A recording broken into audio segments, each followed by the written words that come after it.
You're listening to the Season 5 reboot of Breakdown, the McIver murder case. September 2016. I'm Bill Rankin, legal affairs writer for the Atlanta Journal-Constitution. Have you been surprised at just the enormous popularity of the podcast and how much interest it generated in this case? I'm very gratified. Yes, I've been surprised. It's been great. Previously on Breakdown. The interesting thing about the podcast is you think this is a uniquely Atlanta story, but I hear from people all over the world. It's a murder mystery. People love murder mysteries, right? I think people want to know if he's going to be convicted or acquitted. Welcome back. Before we plunge back into the story of Tex McIver, I want to tell you about something that recently happened to me.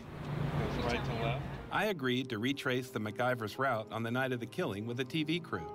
Being TV, they rented a white Ford Expedition, just like the one in which Tex McIver shot his wife. First of all, the SUV. This was the biggest damn car I've ever climbed into. I mean big. The TV people had asked me to drive. I declined.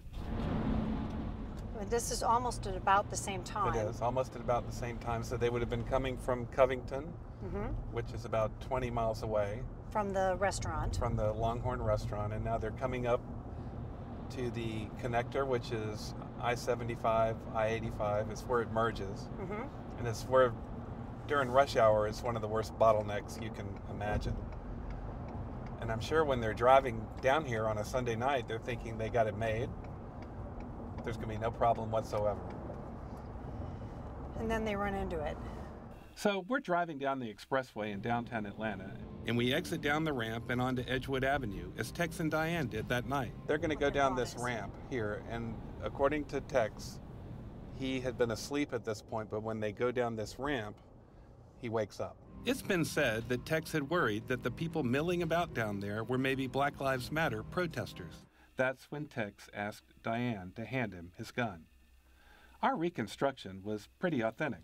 As we sat at a light off the exit ramp, a homeless man began shouting at us that he was hungry. I mean shouting. So there's a person next to us who's, asking for money and asking for food. Is this a common thing that happens? It's not unusual. Okay. And the more we ignored him, the more he screamed and flailed his arms. The TV reporter made note of the guy. He's being pretty aggressive as well. I noticed he's being very aggressive.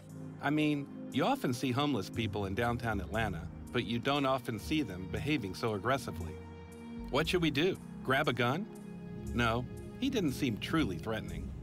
And we didn't have a gun. Actually, we just drove off when the light changed. If he'd started beating on the windows, which he didn't, we probably would have pulled away before we got the green light. End of adventure.